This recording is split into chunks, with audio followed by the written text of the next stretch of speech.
initially in the morning, it just came up in me to share with you guys one of the encounters which I had with Jesus, and there's a purpose behind this encounter, and it's all to do with forgiveness, basically, but so much more. So here it is. There is a guy in Hungary who started judging me and preaching against me because he thought, like, you can't just go to heaven just as an ordinary person. You have to be someone special, like an apostle or a prophet or somebody like that. And he was attacking me by sharing my story, which Jesus asked me, by the way, on the way, telling people and encouraging people that anybody can have that if you just believe as a child with childlike faith. But when he was doing when he was attacking me, basically, and saying all sorts of lies and stuff like that, and he was not the only one, I tell you, and just an encouragement, whatever you will go through, as a testimony, if you have, and you put it out there, because Jesus is asking you to do that. Don't be afraid what people will say. Don't be afraid that you will be attacked and misunderstood and people will not like it, because if he wants it to be out there, it will go to the remnant that he really wants to send it to. But because I felt really for this guy who was supposedly, he went to heaven himself, and he claimed that he saw Jesus and all sorts of things. So I went to the Lord in prayer, and I said to God that, God, I really want to find out what you think, because it doesn't matter what people say. I want to know what you think, what your thoughts about this guy and about what he says. If he's right, if I need to check myself, I'm here before your throne and I'm ready to repent from whatever I need to, but show me what your thoughts are. And before this, I've seen Jesus many times, and every single time I've seen Jesus, he's been smiling, he was very joyful, very loving, but this time, he was almost like sad, so much so that he was almost crying, and that shocked me, because I've never seen him before, being sad. And when I looked at his face, I was just, on the inside of me, I was just asking him, what is it, Lord? And you know what he said? He actually didn't answer my question, but he asked me a question. And when the Lord is asking you a question, he is not after information. He wants you to know something from him, because that is important for you to know. He asked me the following question: what would you do if someone that you really love, like your husband, if he told you every single day, oh darling, I love you, I just love you, I love you, and then every single day he would kick you and hit you and hurt you on all sorts of ways, what would you do? I was like, oh my, I don't know. Maybe I wouldn't believe he loved me, but I was just waiting on him to answer of the question that he asked me, why he asked this question from me. You know what he said? He said, my church does this to me every single day. Jesus. They worship me. They gather together. They lift up their hands, their hearts, and they mean it. They mean it. They say, I love you, Jesus. They sing about me. They praise me. They worship me. But whatever they do to each other, they are doing it unto me. Whatever we do unto the least ones, unto the small ones, And then I've seen like a vision. I've seen all sorts of different types of people. I've seen an old man. I've seen a young child. I've seen someone who was out on the street like a beggar or a homeless person. They were not Christians.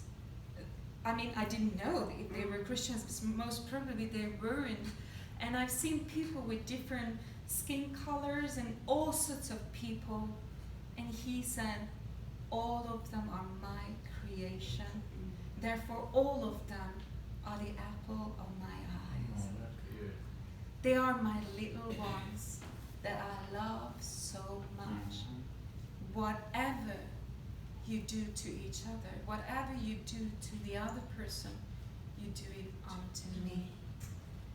And then, he tested me in this revelation because my mom, at the time when she still lived, she developed a condition where she was kind of losing her mind a little bit, and she didn't recognize people that much at that point, and she was just acting a bit strange.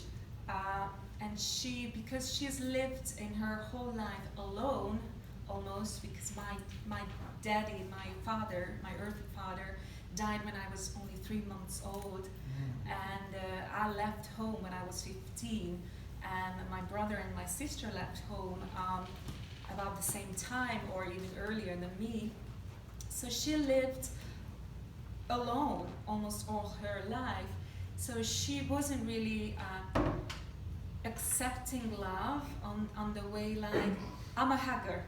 I love to hug people, and that's even a gift from him, and that's another encounter which I had with the Lord through hugging. But when I hugged her, I felt like she's not receiving the love. So I cried out to the Lord once I visited her, and we were actually involved with ministry.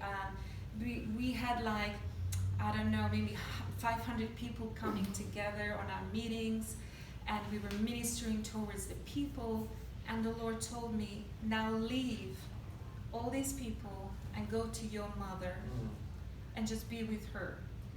No one else, just her. And there's no internet, no stuff like what we use for even for the ministry and connecting with people. So I arrived because the Lord told me to. I arrived there, and I was there with my mom, and she didn't accept the love. I couldn't really connect with her. And I said to God, well, God, I'm just here out alone in this village in the country, and with my mom only, and supposedly there are so many other people who really want you, but I'm not there for them. So what are you doing? What am I here for? And I just felt like the Lord just showed me this picture again, that whatever you do to the little ones, you do it for me. So treat her as you would treat me. That's what he said. So I said, okay, I just leave everything behind, and I will just treat her as much as I can with love. So I bathed her, I combed her hair, and I sat her down, and I wanted to put some cream on her feet, very old feet. And as I was putting that cream on her feet, and her feet were in my hand, Jesus appeared just next to her. He was standing there, looking at me. And I felt like, oh my goodness, if I was there with the 500 ministering, I would have never encountered Jesus on the way when I was there alone with that old woman who was my mother, and I loved her dearly, and she felt that someone was in the room. And the Lord told me, hug her now. As I hugged her, and I just held on her, onto her, just holding her in my arms, she received the love. It just went right into her, and immediately she was just crying out to the Lord from her heart. That was the special moment of knowing that if you did it for the least ones, if you did it for the one that you, by your mind, you would think, oh, it's not that important perhaps. But whoever you encounter with, it doesn't matter who that person is. I just want you to know, because he wants you to know, that whatever you do to that person, you do it for him and to him. Yes. And now the other way around, whatever other people do to you, they do it to him. And that was a period of time in our marriage, because we've been married now for 26 years. And we were about 10 years in our marriage when we went through some difficult times, when Chavo was a little bit bitter because of all the church stuff, and almost like, say you were depressed, I guess, and I just couldn't really handle him, and I wasn't in my best shape either, so it was not an easy situation at that time. So he said to me things which really hurt me, and the same words that Jesus told me about others, he said to me, because you are the apple of my eye.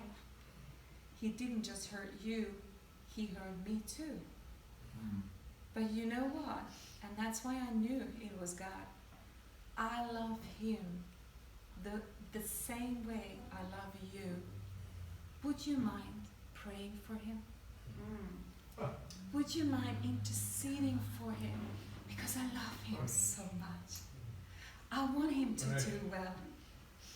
And immediately I've seen that whatever I do to my own husband, I do it to him. Whatever he does to me, he does it to Jesus. Yes, that's right. So we have made a decision at that time. God restored our marriage back, and we made a decision. He doesn't owe me anything, and I don't owe him anything. The only thing I owe to him is to love him. And he doesn't owe me anything, not even to love me. Amen. Because if I feel like he owes me something, then I'm always unsatisfied. I'm always unhappy. I always want him to do something for me. As he was as he was owing something to me. You know what I mean? So Jesus wants you to know that nobody owes anything to you. So anybody who hurts you anytime, ever, he wants you to forgive, but not just because, without forgiveness we can't go to heaven. We can't go to him, because that is a hindrance between us and him. But he wants you to forgive because that's the best for you. That is the best thing that you can do, because when you forgive, you can consider that person that he or she may have done things to you by not knowing that they've done it to Jesus. If they knew that they were doing it to Jesus, they would have never done it, right? Yeah.